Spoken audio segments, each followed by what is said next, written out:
Assalamualaikum warahmatullahi wabarakatuh. Makin pas, makin pasti, Pas FM pasti. Bismillahirrahmanirrahim. Mitra Pas FM yang dirahmati Allah, senang rasanya pagi ini saya Arif Fanili bisa hadir kembali untuk Anda. Kali ini di program spesial ada Ahbarul Hajj. Kita akan membincangkan tentang persiapan pelunasan BPIH.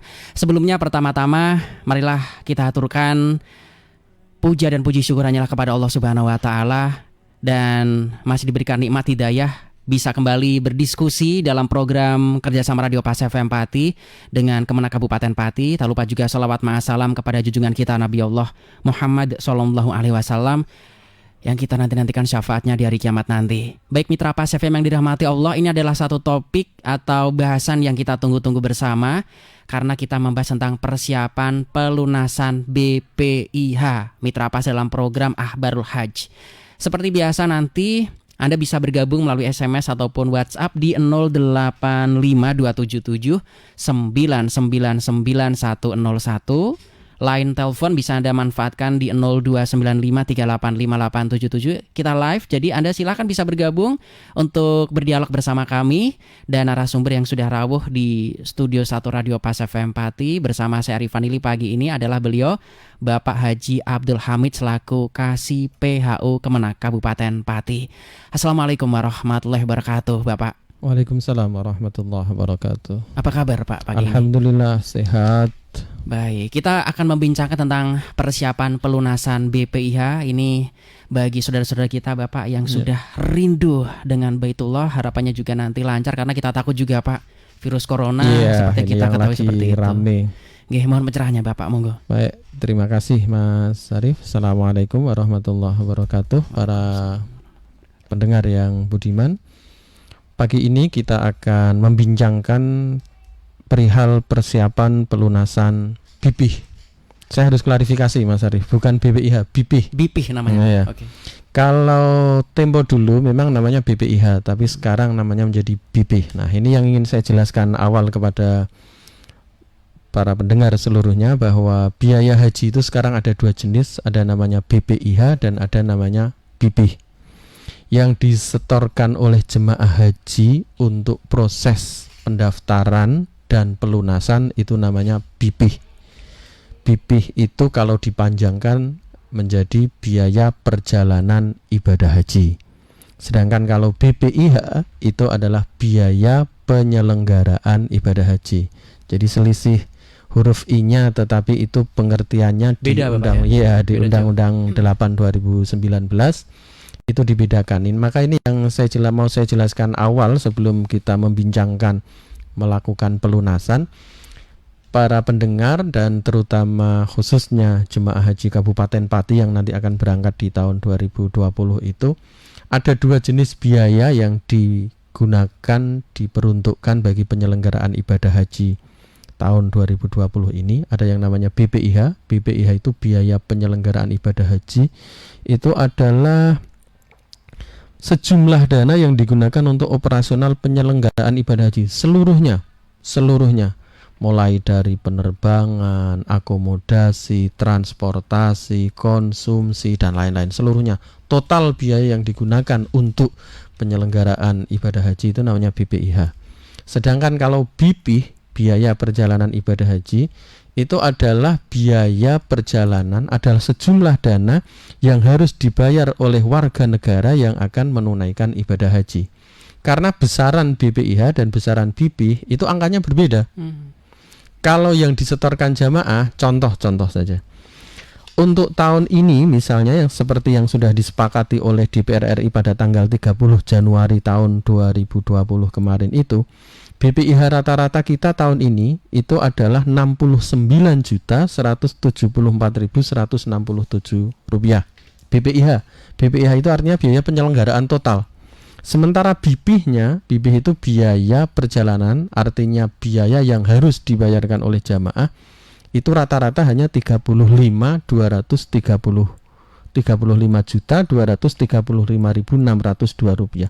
Artinya ada selisih sekitar 34 juta yang berbeda antara BPIH dengan BPIH. Jadi yang dibayarkan jemaah itu kira-kira hanya 51% dari seluruh biaya operasional penyelenggaraan ibadah haji. Nanti akan saya jelaskan lebih detail kenapa bisa seperti itu.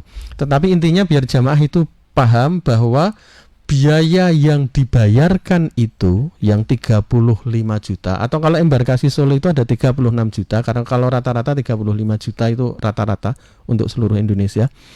Biaya yang dibayarkan itu tidak bisa mengcover seluruh kebutuhan biaya penyelenggaraan operasional ibadah haji. Oleh karena itu di Undang-Undang Nomor 8 Tahun 2019 sumber dana BPIH itu sampai disebutkan ada 5. Ada 5 sumber dana BPIH. Satu dari BPIH. BPIH itu yang disetorkan oleh jamaah baik untuk setoran awal maupun nanti setor pelunasan. Yang kedua dari APBN, ada disubsidi dari APBN juga. Ini terutama untuk nanti honor para petugas pendamping kloter. Kemudian yang ketiga nilai manfaat, dan yang keempat dana efisiensi. Dua item ini, nilai manfaat dan dana efisiensi, itu yang biasanya digunakan untuk menambal kekurangan biaya operasional ketika setoran jamaah hanya sebesar 51% dari total kebutuhan. Kemudian yang kelima, sumber lain yang berdasarkan ketentuan perundang-undangan. Ini misalnya yang kelima itu misalnya untuk proses transportasi dari embarkasi ke kabupaten atau sebaliknya. Itu seluruhnya dibiayai oleh biaya APBD. APBD Pati yang kalau untuk Kabupaten Pati, APBD Pati yang mengcover. Jadi sumber dana BPIH itu tidak semata-mata berasal dari setoran jemaah. Bahkan kalau dihitung setoran jemaah itu hanya 51% dari seluruh biaya operasional penyelenggaraan ibadah haji. Hampir cuma setengahnya Bapak. Iya, setengahnya. Ini untuk memberikan pengertian ke jamaah karena selama ini ada beberapa rumor yang beredar yang menjelaskan jemaah itu kan sudah melakukan setoran sekian 25 juta rupiah setoran awalnya dan sudah sekian lama. Itu kemana uangnya gitu. Nah, ini memberikan jawaban kepada rumor yang seperti itu bahwa sebenarnya setorannya itu belum bisa memenuhi seluruh kebutuhan operasional. Jadi hanya bisa menutup 51% dari kebutuhan operasional. Bayangan gampang aja kira-kira begini. Kalau misalnya kita berangkat umroh itu rata-rata biaya umroh itu yang hanya 9 hari rata-rata, ada yang 9, ada yang 14 hari, tetapi rata-rata 9 hari yang paling banyak ngambil itu biayanya antara 20 sampai dengan 30 juta. Itu hanya untuk waktu 9 hari. Sementara untuk haji itu ada 40 hari. Masih ditambah lagi, kalau untuk penyelenggaraan haji itu penerbangannya itu berbeda dengan penerbangan umroh. Penerbangan umroh itu reguler. Reguler itu artinya seperti orang mau berangkat kemana beli tiket sendiri, ya harganya wajar. Cenderung fleksibel Bapak. Iya, tetapi kalau haji, penerbangan haji itu charter pesawatnya. Wilan di sana Pak ya. Iya, jadi kalau kita biasanya kan nyarter itu paling base, paling banter kan nyarter mobil. Ini kalau nggak orang haji nggak ada itu, nyarter pesawat. Kecuali kalau pejabat negara setingkat eselon 1 presiden itu bisa nyarter pesawat. Tapi orang macam kita kan nggak mungkin nyarter pesawat kecuali kalau jemaah haji. Nah, pesawat charter itu kalau saat pemberangkatan, berangkatnya dari Indonesia ke Saudi itu nganter jemaah, pulangnya pesawatnya kosong. Begitupun sebaliknya ketika proses pemulangan, ketika berangkat dari Indonesia itu kosong, balik dari Saudi ke Indonesia bawa jemaah. Oleh karena itu pesawatnya charter. Maka di pesawat haji itu nggak ada penumpang lain kecuali hanya jemaah haji. Sementara kalau seperti umroh misalnya itu kan karena reguler, yang satu pesawat itu ada yang orang umroh, ada umal, ada peziarah dan lain-lain lah macam-macam. Justru karena itu harganya menjadi mahal. Nanti akan saya jelaskan secara rinci angkanya berapa gitu. Tetapi intinya saya ingin menekankan kepada para pendengar seluruhnya dan terutama kepada jemaah haji bahwa sebenarnya biaya penyelenggaraan operasional untuk penyelenggaraan ibadah haji itu jauh lebih besar daripada biaya yang sudah disetorkan. Ini untuk sekali lagi memberikan pengertian supaya tidak muncul fitnah, tidak muncul rumor yang tidak benar. Ini setorannya kemana gitu. Sumber bahasa kasarnya kalau di haji kan nggak boleh namanya dana manfaat, tapi kalau secara umum orang kan menyebutnya bunga. Bunganya kemana ini? Duit 25 juta itu biayanya kemana bunganya gitu. Nah ini akan memberikan jawaban. Itu salah satu arahnya. Dana manfaat, nilai manfaat atau bunga lah gampangnya begitu, itu diberikan kembali kepada jemaah haji. Oke. Begitu sementara Mas Ari. Ya, oke. Baik. Baik, ini juga ada yang sudah bergabung. Ya. Tadi ditanya, nanti ada acaranya live Mas. Oh iya, live dari Bapak siapa ini ya? Saya bacakan hamba Allah saja Ya, dari ya. 0491. Oh iya, ada namanya dari Pak Sodikun. Iya. Bagi jemaah haji 2020 yang berasal dari pelimpahan nomor porsi karena meninggal, itu pelunasannya ikut tahap pertama ataukah kedua? Tapi jangan dijawab dulu Pak, karena kita break sejenak. Oh iya, monggo, Baik, iya. untuk ada mitra pas yang bergabung, ayo Anda bisa berdiskusi bersama kami, silahkan, bisa SMS, monggo, WhatsApp, saya tunggu ya. Oke, Anda bisa bergabung di 085277999101. Fanspage kami ada di @paspati dan grup ada di Paspasi FM Spasi Pati. Karena bahasan kita ini cukup menarik mitra pas, Anda bisa bergabung untuk berdiskusi karena membahas tentang persiapan pelunasan BP, bukan BPIH, karena beda mitra pas ya. Kami akan segera kembali setelah pariwara berikut ini, jangan pindah channel. Dan pagi ini kita mengupas tentang persiapan pelunasan BP, bukan BPIH mitra pas BP. Bersama narasumber kita ada Bapak Haji Abdul Hamid selaku Kasih PHU Kemenak Kabupaten Pati. Baik Pak, tadi ada yang sudah ngantri. Iya.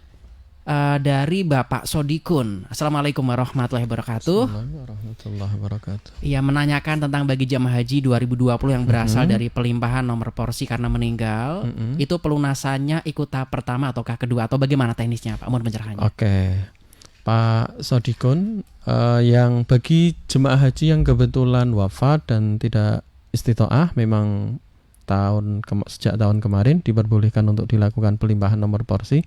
Dan untuk tahun ini kita sudah menghubungi, kemarin sudah ada beberapa yang datang ke kantor untuk melakukan proses administrasinya.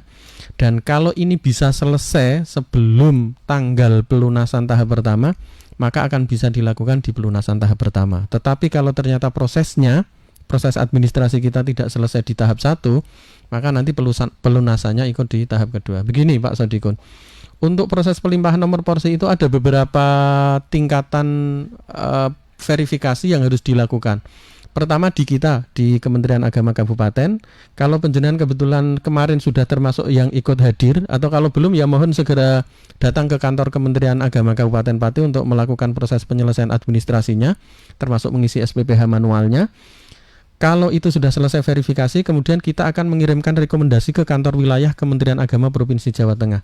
Di Kanwil Kementerian Agama Provinsi Jawa Tengah nanti juga akan dilakukan verifikasi ulang. Verifikasi ulang setelah itu dianggap benar oleh bidang PHU Kanwil Kemenak Jawa Tengah, baru dikirimkan ke Direktorat PHU Jakarta. Akan dilakukan verifikasi yang ketiga. Kalau ternyata di sana juga sudah dianggap benar, baru kemudian blokir di sistem itu akan dibuka, dan nanti ahli waris yang mengajukan pelimpahan itu akan diundang ke bidang PHU kantor wilayah Kementerian Agama Provinsi Jawa Tengah untuk melakukan input data nomor porsinya, nomor porsi jamaah yang wafat, tetapi atas nama jemaah yang menggantikan. Maka kami tidak bisa memastikan apakah bisa di tahap 1 atau tahap 2, tergantung proses penyelesaian administrasinya. Kalau bisa selesai di tahap 1 ya kita lakukan pelunasannya di tahap pertama, tapi kalau tidak selesai ya kita selesaikan di tahap kedua. Tetapi selama masih proses waktu pelunasan itu berlangsung, saya pastikan ke panjenengan bahwa jemaah haji yang mestinya berangkat di 2020 wafat dan digantikan, selama proses penggantian itu dilakukan di tahun 2020 ini, selama masa proses pelunasan berlangsung, saya pastikan panjenengan bisa tetap berangkat tahun ini. Cuma nanti bisa di tahap 1 atau tahap 2 tergantung penyelesaian administrasinya. Begitu Pak Sodikun. Baik, Pak Sodikun, apabila ada beberapa yang belum jelas bisa Anda tanyakan kembali.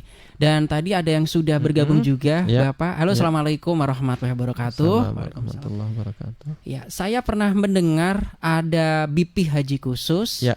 Dan apakah ini ada perbedaan antara BP haji reguler dan BP haji khusus dari Pak Ahmadi di Juwana? Mohon pencerahannya, Pak. Ya, Pak Ahmadi, ini sudah kita jelaskan 2 minggu yang lalu kalau tidak salah ini. Tapi tidak apa-apa, kita ulang kembali. Jadi untuk BP itu ada 2 jenis, ada reguler, ada khusus. Yang saya jelaskan awal tadi reguler. Ada lagi yang namanya BP khusus yang dulu disebut dengan ONH+. BP reguler itu ONH biasa zaman dulu, kalau BP khusus itu ONH+. Justru karena itu harganya menjadi lebih mahal daripada BP reguler. Jadi ada bedanya memang, dan harganya memang lebih mahal. Standarnya bukan menggunakan 25 juta setoran awalnya, tetapi menggunakan standar dolar 8.000 US dollar.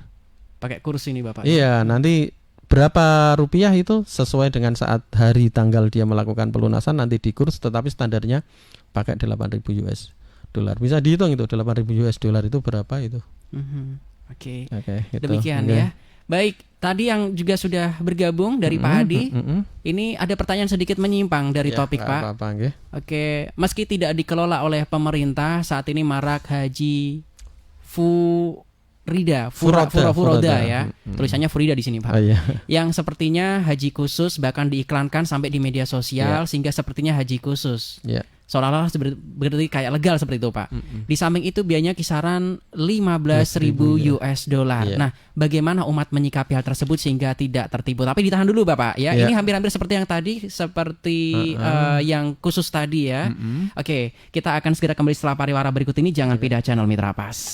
Baik Mitra Pas, Anda masih tetap bersama saya Arif Vanili dan Bapak Haji Abdul Hamid selaku Kasih PHU Kemenak Kabupaten Pati. Kita bersama-sama ada di program Ahbarul Hajj ya, yang tadi juga sudah bergabung menanyakan tentang haji furoda karena biayanya kan lumayan ini Pak, 15.000 US dollar. Apakah ini legal ataukah tidak dan bagaimana menyikapinya sehingga nanti harapannya umat tidak tertipu? Mohon pencerahannya Bapak. Baik, begini, yang terkait dengan haji furoda, sekarang istilahnya bukan haji furoda tapi visa mujammalah. Jadi itu memanfaatkan visa furoda. Kenapa dulu disebut furoda itu? Karena furoda itu artinya mandiri, dia tidak ikut pemerintah. Jadi saya harus tegaskan, visa furoda itu, haji furoda itu artinya menggunakan visa furoda. Itu sudah marak beberapa tahun yang lampau, tetapi menjadi semakin banyak akhir-akhir ini karena antrian semakin panjang. Sementara dengan menggunakan visa furoda atau visa mujammalah itu bisa mendaftar sekarang, bayar sekarang, dan berangkat sekarang. Akhirnya menjadi banyak. Nah, tetapi harus diketahui bahwa visa furoda atau visa mujammalah sekarang namanya ya, visa mujammalah itu tidak masuk kuota reguler haji. Itu di luar kuota, artinya haji non kuota. Kalau zaman dulu yang orang-orang tua mungkin pernah dengar ada namanya paspor hijau dan paspor coklat. Yang haji resmi itu paspor coklat, yang haji turis itu pakai paspor hijau. Nah, visa mujamalah itu sama dengan haji turis zaman dulu, tidak masuk kuota. Kalau di Undang-Undang 8 2019 bahwa kewajiban pemerintah itu memberikan pembinaan, pelayanan dan perlindungan kepada jemaah haji, itu maksudnya jemaah haji yang masuk kuota reguler. Sementara yang tidak kuota reguler, yang non kuota visa mujamalah itu tidak masuk di sini. Yang mandiri ini Pak. Nah, yang mandiri ini. Oleh karena itu, dalam beberapa hal kita sering menemukan ada orang yang ikut visa mujamalah atau visa furoda itu, ada yang benar-benar sampai di Arab Saudi melaksanakan ibadah sampai selesai dan pulang kembali ke tanah air. Tetapi ada juga yang sampai Jakarta balik, atau bahkan ada yang sampai transit di tempat transit Malaysia, mungkin transitnya di Abu Dhabi misalnya, tetapi kemudian tidak bisa berangkat ke Saudi karena visa mujamalah itu di luar kuota pemerintah.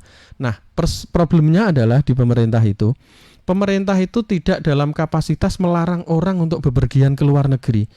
Karena tidak bisa melarang orang ketika kebetulan ada orang-orang dari pihak Safaroh Arab Saudi yang ada di Jakarta, kemudian memberikan visa itu kepada orang-orang tertentu, akhirnya tetap bisa berangkat, tetapi itu non kuota.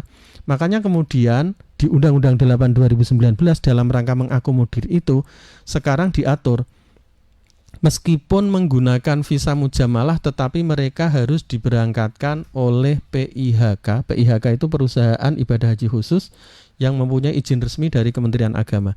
Ini dalam rangka upaya pemerintah memberikan perlindungan kepada masyarakat supaya tidak tertipu oleh orang yang mengaku bisa memberangkatkan dengan visa mujamalah tetapi melalui travel yang tidak resmi. Sekarang ada fasilitasnya Bapak ya? Ya, difasilitasi. Cuma problemnya masih begini, kadang-kadang kita menemukan ada beberapa oknum pihak travel itu yang kemudian menambahkan jumlah visanya. Contoh begini, dari Safaroh itu, dari kedutaan itu misalnya dikasih visa calling visa yang jadi visa mujamalah itu misalnya 10. Ternyata dia kemudian menjualnya tidak hanya 10, jadi 15 atau bahkan jadi 20. Yang 10 itu akhirnya bisa berangkat beneran, tetapi yang 5 atau yang 10 sisanya itu kemudian nek pas kebenaran ya iso sampai tekan Saudi dan pulang kembali ke Indonesia. Tapi yang ora kebenaran tekan Jakarta mulai atau tekan Abu Dhabi boleh, atau bahkan sampai Jeddah kemudian langsung ditarhil, langsung dideportasi ke Indonesia. Nanti yang disalahin Yang kemenak repotnya. Akhirnya kan begitu juga. Makanya ini yang kami himbau kepada masyarakat, kalau memang berkeinginan untuk haji, yang ikut kuota saja. Tetapi kalau memang misalnya bersegera untuk berangkat dan kemudian ada dananya, memang kira-kira rata-rata dananya itu berkisar antara 15.000 US dollar. Kenapa 15.000 US dollar? Karena kalau visa biasa, visa reguler, itu harga bayar visanya mulai tahun ini pemerintah Saudi kan menerapkan pembayaran visa. Itu harganya hanya 300 Saudi Rial. Sementara untuk visa mujamalah itu harganya bervariasi, harga visanya, bayar visanya itu antara 7.500 sampai 10.000 dolar. Bukan real, 7.500 sampai 10.000 dolar. Makanya kalau harganya 15.000 itu ya memang wajar seperti itu. Nanti untuk hal-hal yang untuk visanya aja hampir 10.000 US dollar. Oleh karena itu kami himbau kalau misalnya mau mengikuti visa mujamalah silakan, tetapi pilihlah travel yang benar-benar terpercaya. Karena kadang-kadang travel yang terpercaya itu ada juga oknumnya yang bermain sendiri.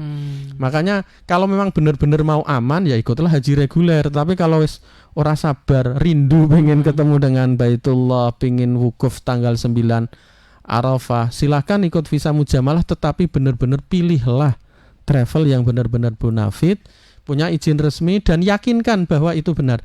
Nanti untuk memastikan itu panjenengan ada beberapa tips yang bisa digunakan. Ada beberapa tips. Satu misalnya, panjenengan pastikan bahwa di visa yang dikeluarkan itu ada bunyi visa hajinya. Karena visa yang dikeluarkan oleh Safaroh di Jakarta itu ada beberapa macam.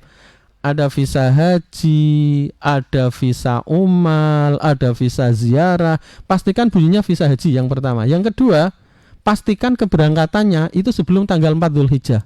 Kalau ternyata berangkatnya setelah tanggal 4 Dzulhijjah, bisa dipastikan itu nggak bakal bisa masuk ke Saudi. Itu beberapa tips yang mungkin bisa digunakan ukuran. Tetapi kadang-kadang mereka juga bisa aja menggunakan cara-cara tertentu. Tapi ini oknum dari pihak travel gitu. Oke. Begitu. Baik Pak, ada yang sudah bergabung melalui telepon 385877. Halo, Assalamualaikum Pak Sefem Pati. Waalaikumsalam warahmatullahi wabarakatuh. Dengan siapa di mana Ibu? Dari Bu Wawa di Wedari, Mas. Silakan Bu Wawa pertanyaannya langsung. Assalamualaikum Ustaz. Waalaikumsalam Mau tanya, warahmatullahi. itu haji kok ada yang pas haji yang plus, ada yang plus. Pangapunten Bu, suaranya kok tidak jelas nggih? Halo Bu, suaranya tidak jelas, bisa diulang kembali Bu pertanyaannya?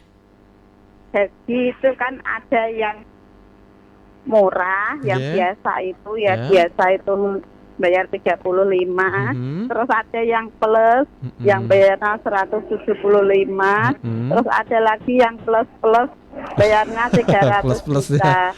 Itu sebenarnya bagaimana prosedurnya dan bagaimana hukumnya? Apakah yang mahal itu termasuk permainan atau riba atau bagaimana? Terima kasih. Assalamualaikum warahmatullahi wabarakatuh. Waalaikumsalam warahmatullahi wabarakatuh. Atau juga nanti pelaksanaan di sana eksklusif, naik kapal sendiri gitu Pak mungkin. Mohon pencerahannya Pak. Ya, baik. Jadi ada kalau istilahnya Bu siapa tadi? Dari Jaksa, ya kurang jelas tadi Bapak. Dari Jaksa ya. Dari begini Bu. Jadi istilahnya zaman dulu memang ada istilah ONH plus, tapi tidak ada plus Bu. Nah, nanti konotasinya beda kalau plus. ONH plus zaman dulu, sekarang namanya menjadi BPIH khusus. Tadi sedikit sudah saya jelaskan. Jadi di kita itu ada BPIH reguler, BPIH khusus, dan kemudian ada visa mujamalah, haji mujamalah. Yang BPIH reguler itu biayanya memang hanya sekitar 35-36 juta. Kemudian yang BPIH khusus, jadi BPIH kalau di khusus itu tidak ada BPIH karena seluruhnya berasal dari setoran jemaah. Kalau yang khusus itu minimal itu 8.000 US dollar. 8.000 US dollar. Makanya harganya menjadi lebih mahal. Kenapa lebih mahal? Karena memang fasilitasnya lebih baik, lebih bagus daripada yang BPIH reguler. Dan yang khusus itu, yang dulu ONH plus, itu penyelenggaranya bukan pemerintah, tetapi agen travel yang sudah mendapatkan izin dari pemerintah, PIHK namanya. Kemudian yang plus-plus itu istilah penjenengan ya, bukan istilah saya ini. Yang plus-plus itu yang sekarang orang menyebutnya di istilah undang-undang itu disebut melaksanakan ibadah haji dengan visa mujammalah. Yang tadi barusan saya jelaskan itu soal visa mujammalah. Maka harganya menjadi lebih mahal lagi, hampir 15.000 US dollar bahkan lebih. Kenapa berbeda? Ya karena fasilitasnya memang berbeda. Contoh-contoh, kalau misalnya akomodasinya akomodasi itu kalau BPIH reguler itu satu kamar bisa 4 sampai 5 orang, tapi kalau khusus itu satu kamar cukup 2 orang. Makanya menjadi mahal. Termasuk penempatan kemah di tenda Mina. Kalau di tenda Mina itu yang BPIH reguler itu pasti di luar terowongan Muaisim. Tetapi bagi yang BPIH khusus itu di sebelah dalam terowongan Muaisim, artinya lebih dekat dengan Jamarot ya, karena harganya lebih mahal. Yang BPIH reguler dan BPIH khusus itu seluruhnya di bawah tanggung jawab pemerintah. BPIH reguler dilaksanakan pemerintah, BPIH khusus dilaksanakan oleh travel yang mendapatkan izin oleh pemerintah. Nah, yang ketiga ini yang kadang-kadang kita agak meragukan, yang pakai visa mujammalah yang istilah penjenengan plus-plus itu, yang harganya 15.000 US dollar itu. Maka yang terakhir itu kalau saran saya ya lebih baik ikut yang plus saja, jangan yang plus-plus, yang mujamalah itu. Karena yang mujamalah itu gambling, bisa ya bisa tidak gitu. Bisa ya bisa tidak. Tapi kalau BPIH khusus pasti iyanya, karena itu masih di bawah kuota dan ada di bawah tanggung jawab pemerintah. Dan masa antrinya nggak panjang, Bu. Kalau yang BPIH khusus itu masa antrinya cukup hanya 6 tahun saat ini. Sementara kalau yang reguler kan 25 tahun, itu cukup 6 tahun itu. Begitu ya, Bu ya. Baik, kita akan masuk juga ke pertanyaan dari Anda yang sudah terkirim dan juga akan ada beberapa hal yang nanti akan disampaikan. Kami akan segera kembali setelah pariwara berikut ini. Jangan pindah channel Mitra Pas. Oke Mitra Pas, pagi ini kita mengupas tentang persiapan pelunasan BP sebetulnya, tetapi yang bertanya memang luar biasa.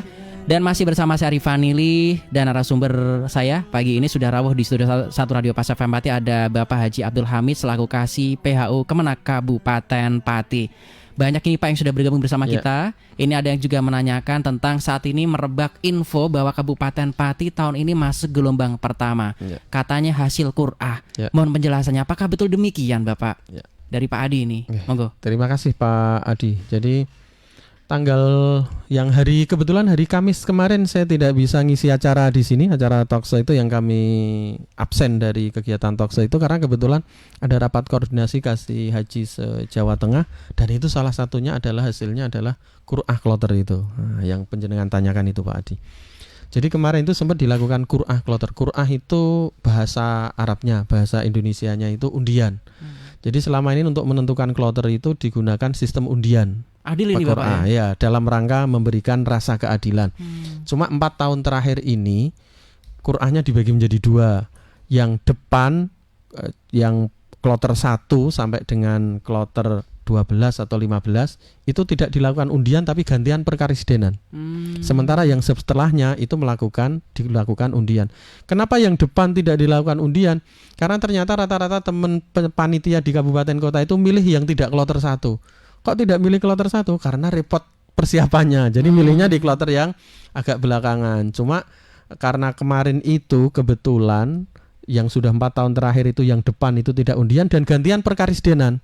Kebetulan yang belum dapat giliran kloter 1 itu ada 2 karisdenan. Karisdenan Kedu dan Karisdenan Pati. Maka ketika ditawarkan saya langsung ngambil inisiatif untuk saya aja yang tahun ini di kloter 1. Karena kalau tahun depan saya lebih repot lagi. Tahun depan itu estimasi kita, sementara estimasi tahun depan jemaah haji kita, jemaah haji Pati itu ada sekitar 1.900 orang. Lebih banyak, sementara sekarang kan hanya sekitar 1.360-an. Maka saya pilih yang sekarang saja karena lebih kecil gitu. Jadi persiapan kita lebih gampang. Maka akhirnya kemudian dapatlah kita kloter 1. Kebetulan setelah kloter 1 diundi, disepakati perkarisdenan, kita dapat giliran pertama, Pak. Jadi Pati, urutannya itu Pati, Rembang, Kudus, baru Jepara. Karena urutan seperti itu akhirnya kita dapat di kloter 1. Jadi hasil Qur'ahnya Bapak, memang hasil Qur'ahnya kita ada di kloter awal, kloter 1, 2, 3 dan 4. Tetapi ini belum resmi. Karena resminya nanti menggunakan penetapan dengan SK Kakanwil Kementerian Agama Provinsi Jawa Tengah. Jadi kalau baru sebatas isu, ya benar hasil Qur'ahnya begitu, tetapi penetapan resminya belum. Karena penetapan resminya belum, ya kita tidak bisa mengatakan 100% benar, baru 85% benar, karena yang sisanya masih harus nunggu penetapan resmi. Begitu Pak Adi. Oke, kita akan tunggu update terbaru Bapak nanti ya. Baik, ini juga ada yang menarik karena setelah virus corona ini menyebar, berita yang tadi pagi saja Pak dari kami dapatkan, ini ada beberapa yang ditutup. Bahkan informasi yang beredar di media sosial ini, beberapa video mau umroh tapi tidak bisa masuk. Ada penelpon dulu Pak, saya coba terima di 3858777. Halo, assalamualaikum Pak FM Pati. Waalaikumsalam warahmatullahi wabarakatuh. Salam. Dengan siapa di mana Pak? Dengan Pak Sodipun Bicakwangi. Oh, yang tadi nanyakan itu ya? Oh, yang tadi WA ya Pak ya? Iya. Jadi silakan Pak kalau ada yang belum jelas, monggo. Ini terima kasih Pak Haji Abdul Hamid dan Mas Hari. Jadi keluar dari topik ini, tanggal 4 Maret kemarin ada informasi pelunasan sekitar tanggal 4 hari Rabu mulai. Ini yang kami tanyakan kan, mulai pelunasan itu kapan dan jumlah besarannya itu berapa, khusus embarkasi dan hudan. Saya maksudkan itu berapa totalnya. Itu yang pertama. Yang kedua, waktu sosialisasi di tingkat Ekstrawedanan ya Tenan tanggal berapa, 23 Januari kalau nggak salah, itu persyaratan pelunasan BP itu kan ada 6 bukti setoran awal, 1, 2 buku tabungan, 3 KTP, 4 materai 6.000, 5 foto haji terbaru, dan 6 otomatis uang pelunasan BP. Yang saya tanyakan begini Pak Haji, agar supaya efektif dan efisien untuk menghindari antrian panjang di bank-bank syariah nanti, bolehkah pelunasan itu disetor secara kolektif, minimal per bulan, maksimal per rombongan, dan karena rata-rata di KPHU kecamatan kan sudah membentuk regu dan rombongan yang istilahnya kita serahkan kemarin. Yang kedua, bolehkah pelunasan itu disetor lewat bank syariah yang perwakilan di Kemenak kan ada, seperti pendaftaran haji awal. Itu yang kedua. Yang terakhir, ini nyun sewu, masih banyak teman-teman jemaah haji 2020 ini yang belum perso alamat bank syariah Pak Haji. Pasti ini karena pada waktu daftar awal tahun 2011 nggak salah, itu masih difasilitasi oleh bank-bank konvensional seperti BRI, BNI dan Bank Mandiri. Ini mohon informasi tentang alamat-alamat bank syariah tersebut. Terima kasih. Sementara itu, Assalamualaikum warahmatullahi wabarakatuh. Waalaikumsalam warahmatullahi wabarakatuh. Monggo Pak pencerahannya. Yang pertama tadi tentang data-data kalau tidak salah nggih. Tanggal juga. Tanggal pelunasan yang pertama terkait dengan tanggal pelunasan. Kemarin memang sempat diinformasikan bahwa pelunasan itu untuk BP tahun 2020 dimulai tanggal 4 Maret kemarin. Tetapi ternyata sampai hari ini pun informasinya belum ada. Kenapa kemudian kemarin muncul informasi tanggal 4? 1. Tahun 2019 kemarin pelunasan BPIH itu dimulai tanggal 4 Maret. Nah, karena nyambung itu tanggal 4 Maret ya. Yang kedua, ada klausul di Undang-Undang 8 2019 itu yang menyatakan memang 30 hari setelah penetapan BPIH antara Komisi 8 DPR RI dengan Kementerian Agama, selambat-lambatnya 30 hari Presiden sudah menetapkan Perpres. Nah 30 harinya itu ketemunya tanggal 4 Maret kemarin gitu. Maka dikira karena belum ada dan sesuai regulasi berarti tanggal 4 Maret. Ternyata sampai hari ini Perpresnya belum turun Pak. Jadi karena Perpresnya belum turun maka belum bisa melakukan pelunasan. Nanti kalau sudah turun, sudah ada Perpresnya, segera kami informasikan ke panjenengan semua, bisa lewat surat atau lewat informasi media sosial yang ada. Tetapi intinya sampai hari ini belum Pak. Belum ada, jadi jenengan belum bisa melakukan pelunasan. Itu yang pertama.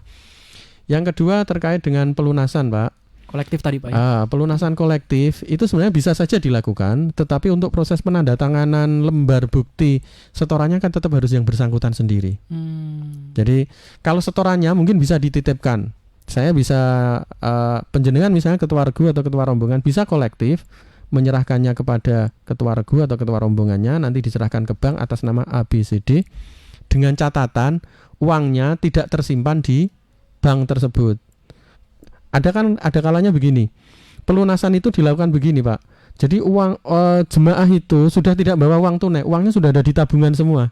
Kalau uangnya sudah ada di tabungan semua, kalau harus melakukan setoran ke rekening BPKH, itu kan harus ada legalisasi tanda tangan dari pemilik rekening itu. Itu yang kemudian transfer seperti itu, Bapak. Iya, betul, kan harus ada legalisasi dari pemiliknya, benar apa enggak gitu. Itu yang kemudian menyulitkan. Tetapi sebenarnya kita bisa memfasilitasi itu dengan cara kolektif itu. Nanti kita komunikasikan dengan pihak bank kalau memang misalnya memungkinkan. Itu kalau memang uangnya masih di bawah jemaah. Kalau uangnya sudah di rekening, tentu harus ada legalisasi dari pemilik rekeningnya. Tetapi ada informasi yang menarik ini Pak Sodikun, bahwa mulai tahun kemarin sebenarnya pelunasan itu bisa dilakukan tidak harus datang ke bank, lewat ATM bisa. Jadi ada fasilitas lewat ATM, nanti resi dari pembayaran lewat ATM itu diserahkan ke bank, kan tidak harus berjubel di bank kalau seperti itu. Kemarin juga sempat kita diskusikan dengan teman-teman bank penerima setoran BB itu. Ini gimana kalau hari-hari pertama biasanya itu numpuk itu. Jadi ini saran juga, kalau mau melakukan pembayaran jangan di hari pertama Pak gitu. Karena biasanya mesti numpuk itu. Waktunya biasanya 3 minggu. Asal jangan hari terakhir aja gitu. Yang penting jangan hari terakhir, tapi jangan hari pertama, hari pertengahan misalnya, supaya tidak numpuk. Kemudian yang ketiga, tadi pertanyaan alamat bank ya. Alamat bank syariah nih. Alamat bank syariah. Memang karena sekarang setor pelunasan BB itu tidak di bank konvensional tapi bank syariah. Tetapi sesuai tempat setorannya. BRI harus BRI syariah, BNI harus BNI syariah. Ini gampang kok sebenarnya. Seluruhnya itu yang bank-bank yang paling banyak digunakan oleh jemaah haji itu BRI syariah, BNI syariah, Mandiri syariah, Jateng syariah, dan BTN. Itu seluruhnya ada di Jalan Sudirman. Angger alun-alun ngulon deloki ngiwa tengen Pak. Alun-alun lurus ke barat ke barat, nanti lihat kiri kanan. Yang pertama itu Syariah Mandiri, itu ada di kanan jalan. Kemudian ke barat lagi nanti akan ketemu Bank BRI Syariah kiri jalan. Kemudian maju lagi ketemu BTN kiri jalan. Maju lagi ketemu BNI Syariah kiri jalan juga. Jadi Jalan Sudirman itu aja ke alun-alun itu ke arah barat, nanti akan ketemu Pak. Lihat kiri kanan aja gitu. Kalau paling gampang, kalau sekarang kalau yang muda kan paling gampang, buka aja Google Map, ketemu itu sudah ya. Kemudian yang terakhir terkait dengan pelunasan, apakah bisa pelunasan dilakukan di bank yang ada di kantor Kementerian Agama Pati? Sementara masih belum bisa Pak. Jadi pelunasannya dilakukan di bank masing-masing. Di Kementerian Agama sementara hanya untuk setoran awal saja. Begitu sementara Mas Sari yang untuk jawaban Pak Sodikun. Oke, masih ada tambahan tadi? Ya, nanti satu sesi lagi terakhir Pak seputar corona mungkin sebagai closing dan poin-poin penting ini juga cukup bikin umat ini gimana ini. Kami akan segera kembali setelah pariwara berikut ini. Oke, Mitra Pas, kita sudah sampai di segmen terakhir, tetapi saya ingatkan bagi Anda yang dari awal tadi tidak sempat mengikuti, ini sudah kita share di media sosial Mitra Pas. Meskipun nanti acaranya selesai, Anda bisa putar ulang. Jadi silakan bisa Anda kunjungi fanspage kami untuk Facebook Radio Spasi FM Spasi Pati Spasi 2, atau lewat WhatsApp Anda bisa tanya, Mas minta linknya, nanti kita berikan ya. Karena ini juga sudah kita share di grup WhatsApp pendengar Radio Pas FM Pati atau Pas 101 FM. Kita banyak grup Mitra Pas termasuk di FB juga. Baik, Pak, ini segmen terakhir banyak yang gundah gulana Pak karena virus corona. Ada yang ketar-ketir ini jangan-jangan hajinya nanti bagaimana? Apakah betul ditutup? Karena sekarang juga informasinya demikian, ada beberapa jamaah yang terkatung-katung di sana tidak bisa masuk. Mohon pencerahannya Bapak. Baik, terima kasih. Ini terkait dengan virus corona itu. Kita sampai hari ini masih husnudzon bahwa untuk pelaksanaan ibadah haji nanti nggak ada persoalan itu. Oleh karena itu seluruh tahapan persiapan tetap kita lakukan sesuai tahapan yang sudah kita rencanakan, dan semoga pada saat pelaksanaan ibadah haji nanti soal kasus corona itu sudah selesai. Kemudian yang terkait dengan umroh, memang ini himbauan dari pemerintah pusat, dari Kementerian Agama Pusat, memang sambil menunggu informasi pasti dari Arab Saudi, mohon travel umroh memang untuk sementara tidak menerima pendaftaran jemaah umroh sampai nanti pemerintah Saudi memberikan informasi lebih lanjut. Asal diketahui saja, pemerintah Saudi itu memang modelnya seperti itu. Kalau sudah ada kebijakan, nggak ada sosialisasi, nggak ada apa, ngerti-ngerti dadak gitu. Jadi bisa saja, karena kemarin itu informasinya kan tanggal 27 Februari 2020, seluruh penerbangan masuk untuk umroh dari Indonesia itu di stop. Itu nggak ada pemberitahuan apapun, jadi dadak banget itu. Ada yang sudah sampai di bandara, bahkan ada yang sudah di perjalanan, kan akhirnya nggak karu-karuan itu. Tapi pemerintah Saudi ya begitu, kadang-kadang nanti begitu karena kalimatnya sampai batas waktu yang tidak ditentukan. Bisa aja misalnya tiba-tiba nanti malam kemudian dibuka kembali atau besok pagi. Jadi oleh karena itu kepada seluruh masyarakat, saya berharap tidak ada persoalan yang serius terkait dengan pemberangkatan umroh, kecuali hanya menunggu informasi dari pemerintah Arab Saudi. Begitu tiba-tiba ada informasi, segera kita buka kembali keran untuk pelaksanaan ibadah umroh. Dan saya husnuzon, doanya masyarakat juga seluruhnya, supaya nanti sebelum sampai saatnya haji, atau paling hanya berapa hari sajalah, persoalan virus corona itu bisa segera teratasi, bisa selesai, dan jemaah bisa melaksanakan ibadah dengan nyaman. Begitu, Mas. Baik, Bapak terima kasih sudah berbincang bersama saya pagi ini, dan insya Allah minggu depan kita juga akan ada talkshow lagi Bapak ya. Topiknya kalau ini belum selesai akan ada pertemuan kedua, persiapan pelunasan BP, masih seputar itu Bapak sepertinya ya. Betul. Karena materinya juga banyak, yang nanya juga banyak Mitra Pas. Baik, matur suwun Pak, semoga nanti juga ada kabar bagus untuk masyarakat. Assalamualaikum warahmatullahi wabarakatuh. Waalaikumsalam warahmatullahi wabarakatuh. Mitra Pas, terima kasih untuk Anda yang sudah bergabung. Pangapunten sangat untuk Anda yang tadi sudah SMS, WhatsApp tetapi belum sempat kami bacakan. Insya Allah nanti akan kita baca episode bagian berikutnya. Saya Arif Vanili beserta kerabat kerja Radio Pas FM Pati pamit undur diri. Informasi Pas FM pasti. Wassalamualaikum warahmatullahi wabarakatuh.